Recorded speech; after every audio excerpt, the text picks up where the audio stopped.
Olá, tudo bem? Bem-vindo a mais um GR de Bolso. Olha eu e o Felipe aqui de novo, né, De Felipe? novo. O povo já deve estar cansado da gente, será? Já eles devem estar assim, nossa, roda o Felipe aí, Vai mudar? chama outro. Não, mas diz o povo que eles gostam da gente, eles acham a gente gente Então tá boa. bom, pelo Dá uma- menos na frente da gente eles falam É, isso, pelo né? menos na frente da gente, né? A gente espera. Se vocês É. ficarem sabendo de alguma forma... Não, tô zoando. Gente, bem-vindos a mais um GR de Bolsa. É bom demais ter vocês aqui. E eu e o Felipe hoje vamos falar sobre a pregação desse domingo, né? Que foi uma bênção aí pra gente continuar martelando, né, Felipe? Coisa importante aí sobre a nossa missão nesse mundo. A gente falou de tantos temas que são tão legais que ligam o Antigo Testamento, o Novo Testamento e Sim. mostra como que é uma narrativa única, né? Exatamente. Mostra que os textos, a Bíblia toda, a gente não pode ler ela de forma compartimentada, né? Tudo Exato. tem sentido. E sobre isso, especificamente, a gente vê quando Pedro redige a carta, assim como Paulo também redige, assim como Lucas, né?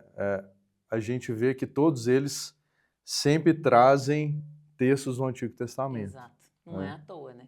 Exatamente, que eram promessas e que tudo estava ligado, né? Pela providência de Deus, né? Tudo está ainda, né? Tudo amarradinho, Exato. conforme a vontade dele. Exato. Então, ó, já pega seu chá, não esqueci, seu chá, sua água com gás, sua Coca Zero ou seu café e vem com a gente que o GR de Bolsa está começando.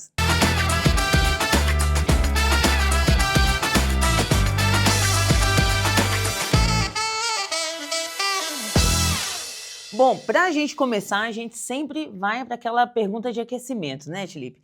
E ela tem tudo a ver com a minha área de estudo. Fala de sotaque, né? Eu sou de letras, então eu Sim. gosto disso, né? Sim. Alguma vez, Felipe, você já foi aí reconhecido em alguma viagem, em algum outro contexto, pelo seu sotaque? Eu tive uma vez, eu fui para São Paulo para um curso, então tinha gente do Brasil todo lá, Uhum. então rapidinho, né? O pessoal acha engraçado, e o interessante do sotaque é que pra gente a gente fala, né? Normal. É normal. A gente não encurta as palavras, né? Exato. Aí quando você está com pessoas de outros sotaques que você percebe o que tem de diferente no seu também. Exato. Quando a gente está com pessoas que são familiares para a gente, falam como a gente nem percebe que pode haver alguma diferença no que a gente está falando, né? E aí, Exatamente. quando a gente vai para esse outro contexto é que a gente percebe. Eu tive uma experiência parecida, que eu estava em Santos, São Paulo também, na casa de uma parte da minha família, e aí eu percebi o tanto de trem que eu falava. Trem, a palavra trem. Porque tudo que eu ia falar, eu falava... Aí eu segurava, não posso falar trem, que eles não vão entender, né? Aí eu ia e mudava a palavra. Só que eu vi que toda hora eu tinha que mudar. Gente, eu falo trem demais, muito mais do que eu imaginava, né? E como é que você acha que isso se relaciona com o texto que a gente vai ler? Da cultura mesmo, né? O texto, Pedro escreveu a carta para cristãos que estavam dispersos.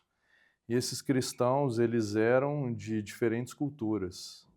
Então, certamente, quando eles se reúnem, né, na Ásia Menor ali, como comunidade cristã, no meio de outra cultura ainda, eles certamente começaram a perceber muitas dessas diferenças. Né? Porque, às vezes, um povo que é vizinho do outro já tem esse costume de, às vezes, interrelacionar. Sim. Né? Eu fico imaginando aqui, mas lá eram várias culturas, todas reunidas, que estavam, primariamente, o que conectava eles, o que ligava eles, era o sangue de Jesus. Né? Que Exato. Jesus havia morrido por todos eles. Então, nesse momento, eles estavam experimentando o que seria uma nação santa. Exato. Uma nação do Senhor, mas certamente com diferentes costumes e sotaques também. Exato, sotaques, perspectivas, né? Modo de enxergar Às costumes. Vezes, exato. É muito interessante isso, porque às vezes nem é só o sotaque, né? Às vezes, assim, são, sei lá, maneira de... Algumas regiões a gente... Sei lá, eu mineira, perto da família da minha cunhada, que é do sul do Brasil. Tem coisas que para eles são normal. Eu falo, nossa, mas que frieza, né? E aí eles olham pra gente e falam assim, nossa, gente, mas vocês estão demais, nossa, tem que ficar junto o tempo todo, né? E são só perspectivas culturais diferentes. E olha, mesmo dentro de um mesmo país, apesar de Brasil ter dimensões continentais, né? Exatamente.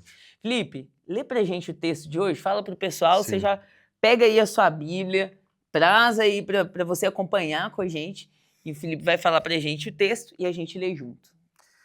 O texto é de 1 Pedro, capítulo 2, 9 e 10, mas eu vou ler uma segunda parte aqui do versículo 8, né, que ele mostra, primeiro, quem são aqueles que não seguem a mensagem, o evangelho, e ele cria esse contraste, né? Vocês, porém, né?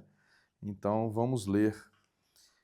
E diz o seguinte: os que não creram, os que não creem, tropeçam porque desobedecem à mensagem, para o que também foram destinados. Vocês, porém, são geração eleita, sacerdócio real, nação santa, povo exclusivo de Deus, para anunciar as grandezas daquele que os chamou das trevas para a sua maravilhosa luz. Antes, vocês nem sequer eram povo, mas agora são povo de Deus. Não haviam recebido misericórdia, mas agora a receberam. Amém. A primeira coisa que eu vi quando eu li esse texto e eu vi você falando, né, no domingo, eu pensei assim, gente, quantas vezes as pessoas pegam esses termos que ele usa, geração santa, eleitos, tudo mal, para usar para coisa errada, né?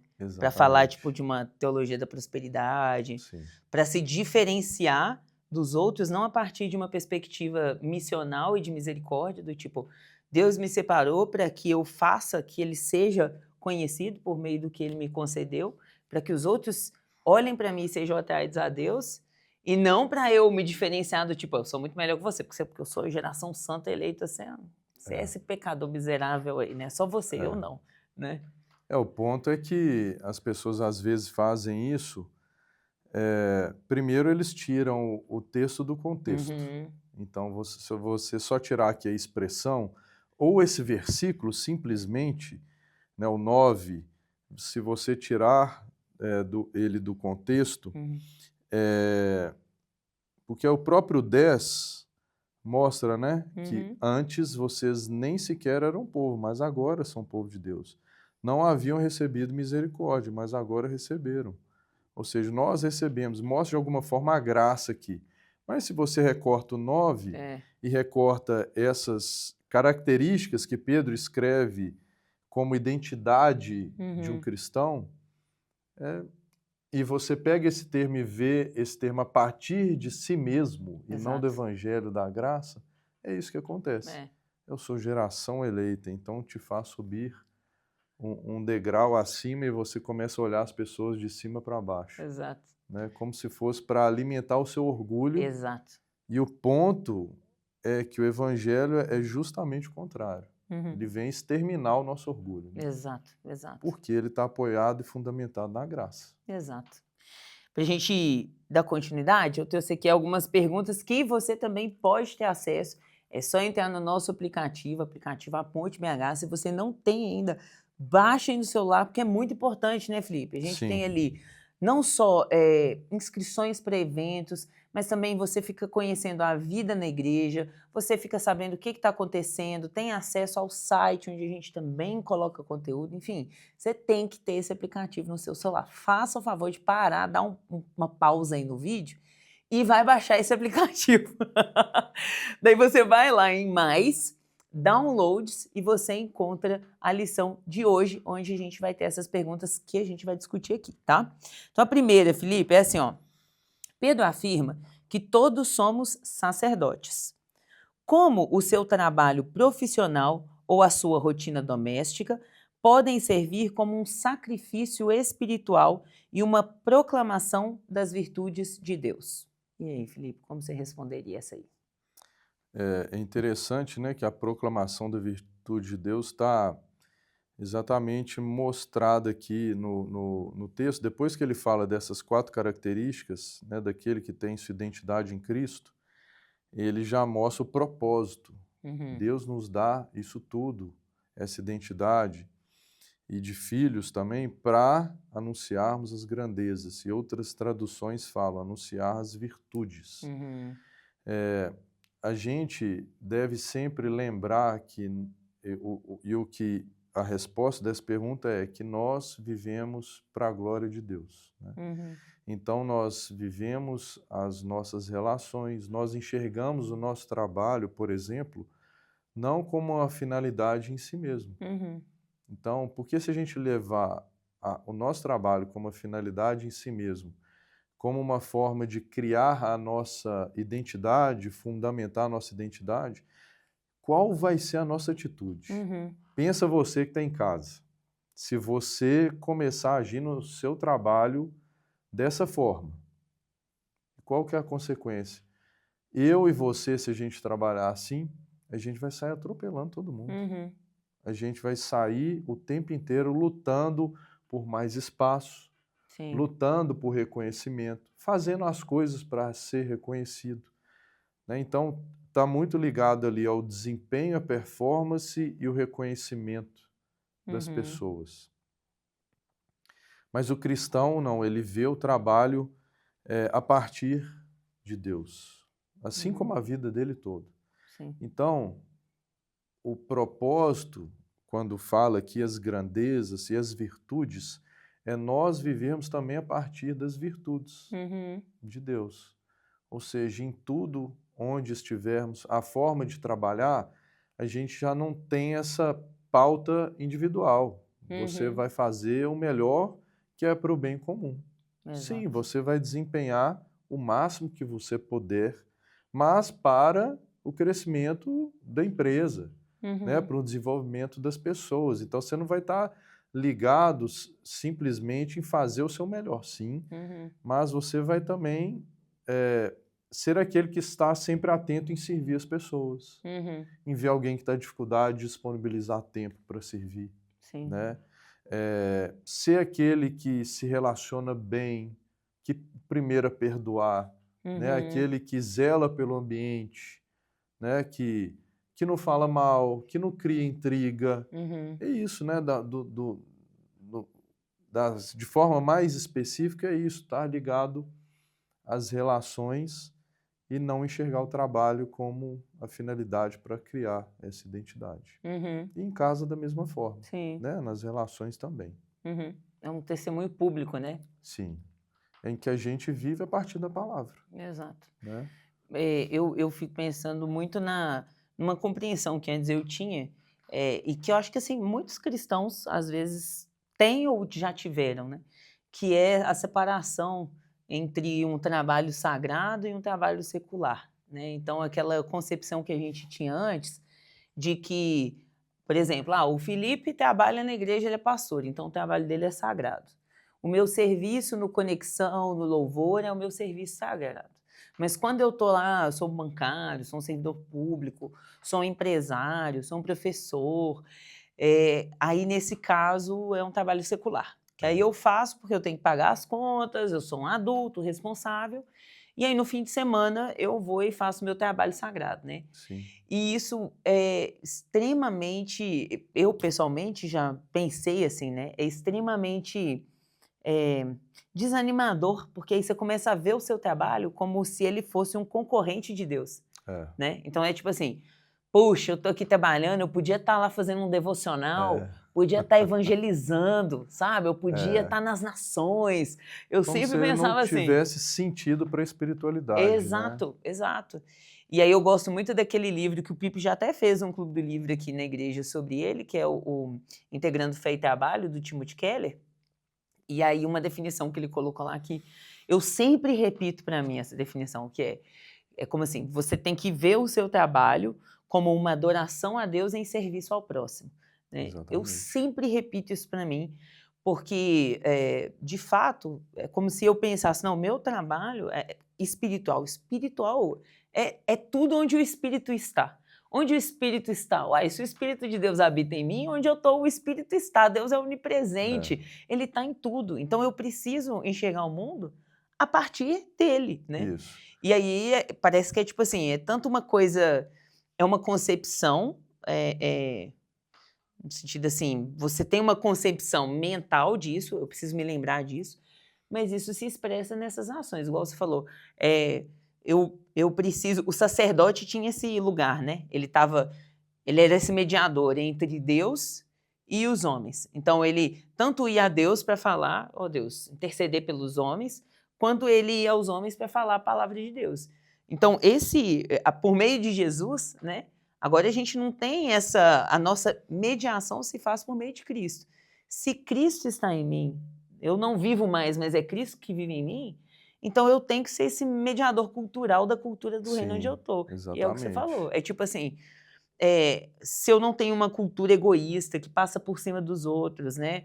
É uma questão assim, poxa, todo mundo chega e tal, eu tenho que bater meta. Então, fulano tá doente, mas ó, eu tenho que ganhar o meu, eu tenho que resolver o meu, não dá tempo de eu ficar. Não, eu vou, peraí, não importa eu ser o funcionário do mês, se para isso eu vou ter que passar por cima de um monte de gente, né? É o bem comum, né? Igual você falou. E o ponto é que também isso não isenta, esses exemplos que eu dei, não isentam você de, em um dado momento, de orar por alguém que está precisando, né? Levar uma palavra para Pregar o alguém. evangelho, né? Exatamente, mas porque às vezes também as pessoas associam você trabalhar para honrar a Deus como se tivesse que fazer um culto dentro do trabalho todos os dias. Colocar um versículo no mural, Isso. fazer um devocional com os funcionários que nem são cristãos. Né? Exatamente. Então não é isso, né? Pode envolver isso em dados momentos, em momentos específicos. Se você for essa pessoa que está sempre disponível em servir, que enxerga o bem comum ali, age de acordo com o bem comum, como a gente falou, essas pessoas vão começar a pedir conselho, a pedir oração, né?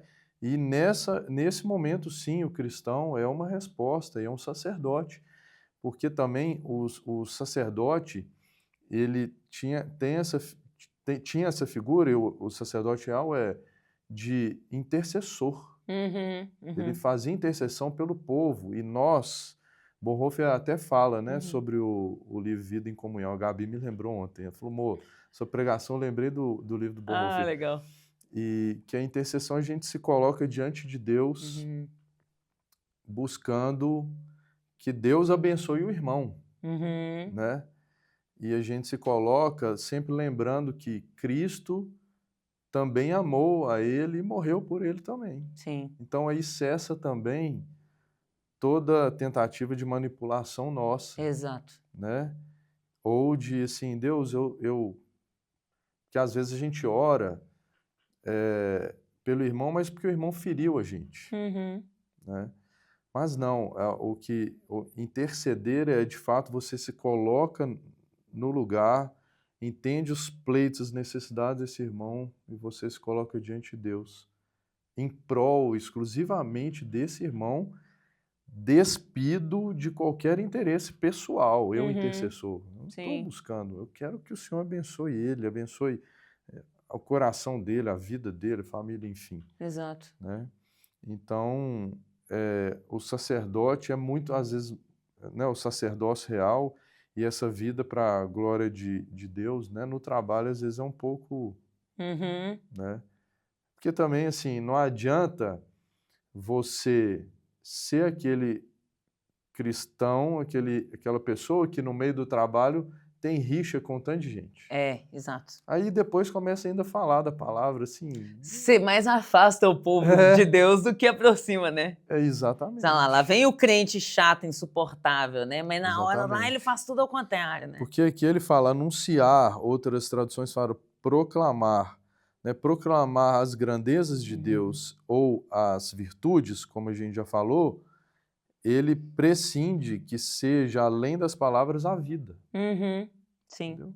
Então, se Sim. tiver um descompasso das palavras com a vida, isso na sua área de atuação, comunicação, oratória, Exato. a pessoa não vai mais captar nada que a pessoa está falando. Exato, Né? Ela exatamente. perde a autenticidade dela e o respeito. Exatamente. Então, para a gente ir para uma outra pergunta aqui, olha, a pergunta número 2 aí do material é: o mundo nos rotula pelo nosso cargo, conta bancária ou erros do passado. Como o versículo 9 pode ajudar alguém que está enfrentando uma crise de identidade ou baixa autoestima?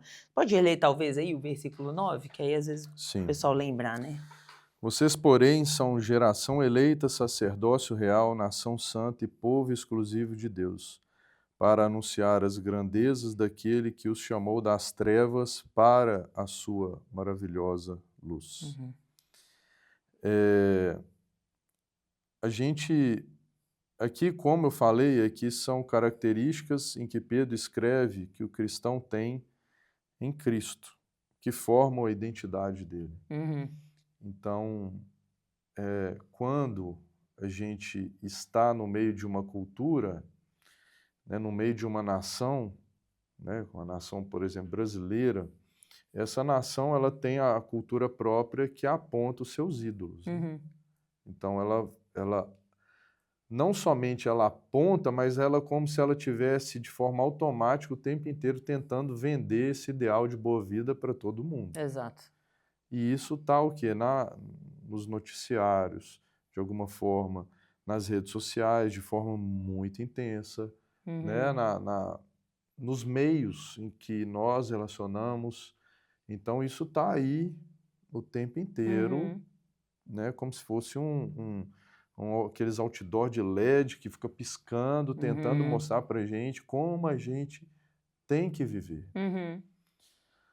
Então, de fato, se a gente entra de cabeça nisso ou se sente pressionado a viver de acordo com isso, a gente vai ter problema de autoestima. A gente vai achar que a nossa vida não tem propósito, ou que a gente não encontrou sentido para a vida, ou que a gente é fracassado. Né?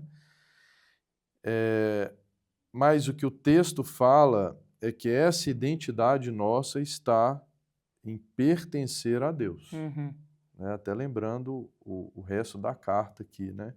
Porque quando ele fala, sejam santos porque eu sou santo, o significado de santo é separado, é pertencer a Deus. Então, isso que ele nos chama a ser. Sim.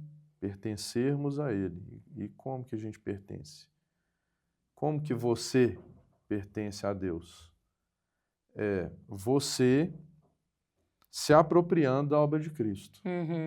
Aí você será uma geração eleita, um sacerdócio real, nação santa e povo exclusivo de Deus. E a gente passa a viver a partir da cultura do reino. E a cultura do reino, ela tem dois pontos assim que eu lembro muito de imediato. Que ela é eterna. Ela não está sujeita a momentos da vida, porque a cultura de um século para o outro ela muda completamente. Os ídolos da cultura, o que a cultura aponta que é bom, o que não é, muda muita coisa, né? Não é completamente, mas muda muita coisa. E outro ponto é que a gente vive a partir dessa perspectiva, dessa cultura do Filho de Deus, somos filhos de Deus, e que é uma cultura que é eterna e vai permanecer para sempre. Então a gente não está sujeito a qualquer mudança nesse sentido. Sim. Né? Então, essa mudança geracional, mudança de tempo, aquilo que era bom já não é mais. Né? A pessoa tem que mudar toda uma forma de se enxergar no meio disso tudo, e isso é maluco, né? Sim. É muito líquido, né? E tudo muda, mas a gente, né, e a nação santa, ela vive a partir dessa cultura que é fundamentada no Criador dos céus e da terra. Isso deve, de alguma forma, de toda forma, na verdade, fazer o nosso coração repousar e descansar. Né? Exato, exato. Eu fiquei pensando assim em relação à crise, né, especificamente, que primeiro que a gente tem essas crises várias vezes ao longo da vida, de Sim. acordo com o contexto que a gente está passando, né? Em áreas diferentes e tudo Exato. mais. Então, assim, às vezes você viveu um problema financeiro, aí você começa a se significar a partir desse problema, ou seja, eu sou um fracassado financeiramente, né? Eu não vale para nada, eu não consigo sustentar minha família, aí essa vira a sua identidade. Aí depois você ganha um cargo maravilhoso e aí você dá a volta por cima. Você fala, nossa, eu sou o cara de sucesso, eu sou o cara que dá a volta por cima, Exatamente. eu sou o cara que não sei o que e tal. Aí você tem um problema no casamento, aí eu sou, nossa, eu sou um péssimo marido, eu sou uma péssima esposa e tal. Aí você tem um problema com você, eu sou uma pessoa que não teve condições de lidar com o filho. Aí resolve o problema com o filho, nossa, eu sou um excelente pai, uma excelente mãe. Né? Tipo assim, o tempo todo, você vai, se você não firmar a sua identidade, ela vai ficar sempre volátil, Isso, porque, a circunstância. exato, a circunstância ela vai sempre determinar quem você é. Aí eu te pergunto, qual é o ponto que o fundamento está na mesma coisa, Uhum, no mesmo erro, vamos dizer, do insucesso ou da aham, crise aham, e do sucesso dessa área, aham. né? Sucesso assim, né? Aconteceu Sim, uma um coisa. êxito, né? Então, por que é tão volátil para um lado para o outro? Está fundamentado em uma coisa, o quê? A circunstância de um mundo que é A volátil. circunstância, mas está fundamentado no orgulho, Exato, né? Porque sim. se a gente está em crise pela falta de, é porque, de fato, Orgulho aquilo ferido. importa demais para a sua identidade. Exato. Ao mesmo tempo, só que a gente tem a tendência de pensar que o orgulho é só quando a gente está bombando, Exato, exato. né? Mas que aqui é o orgulho porque eu estou em crise porque eu queria ter e aí eu me sentiria cheio por Exato. aquilo que eu tenho ou o que aconteceu na minha vida. É o orgulho ferido, né? Exatamente. Ou é um orgulho Mas inflado ou um orgulho ferido, mas é né? orgulho, É, né? exato. E assim, é lembrar, né, que o Senhor não muda. Então a gente muda, as É. circunstâncias mudam, a política muda. Hoje eu estava ouvindo uma notícia e aí eu achei muito interessante que a jornalista, ela é da parte de economia. E aí ela falou assim, porque hoje de manhã eu participei do quadro e não tinha nenhuma perspectiva para a situação tal. Mas agora, isso era tipo assim, sei lá, 12:30, né? Mas agora teve um pronunciamento de um líder político numa rede social e mudou o cenário. Tipo assim, da manhã, assim, do início da manhã para o início da tarde, Muda. mudou um cenário que intervém no mundo inteiro. Então, assim, se a gente for fundamentar a nossa identidade nesse mundo que é volátil, seja política, economia, finança, nos nossos sentimentos, né? Sim. Isso vai gerar sempre esses altos e baixos, né? De desespero. Porque altos e baixos a gente tem na vida cristã. Você tem um momento de sofrimento, você tem um momento de bonança, isso faz parte. Mas o problema é quando todas essas mudanças te geram profundo desespero. Você não consegue ver isso a partir da esperança que é essa identidade eterna. A Exatamente. identidade eterna é aquela que foi conquistada por Cristo na cruz, pela obra dele, Exatamente. por meio dele, nós somos feitos filhos, né? Até porque, assim, se todas essas expectativas que a gente tem, que elas podem preencher nossa identidade, se elas acontecerem, a constatação que a gente vai ter é que elas não vão Exato, cumprir o que elas prometem, a gente vai continuar com esse vazio de exato, identidade. exato. Isso é muito fato, a gente está lendo Você é Aquilo que Ama, né? E aí no capítulo 2, que é o que a gente vai discutir agora essa semana, o autor menciona um filme, e aí é bem assim, é bem forte o exemplo do filme, né? Mas o filme é assim, o cara, ele queria um determinado relacionamento que era, assim, totalmente imoral, né? E aí quando ele chega, ele alcança ele estava quase a ponto de cair nisso, aí dá um insight nele, falando, não, mas não era isso que eu queria. Porque é o que você está falando, assim, você sempre vai colocando, você fala, quando eu tiver aquele cargo, eu vou ser feliz. Você chega nesse cargo e fala, nossa, eu ainda não sou feliz. É porque eu acho que eu tenho que ter o outro. Ah, não, mas é que eu tenho que ter esse cargo e eu tenho que abrir uma empresa nova. Ah, não, mas é porque não é na minha empresa nova, é que ela tem que ser internacional. Entendeu? Você vem, tipo assim, ah, não, quando eu ganhar tanto, eu vou ficar feliz. Não, agora, mas isso aqui não é suficiente, tem que ser tanto.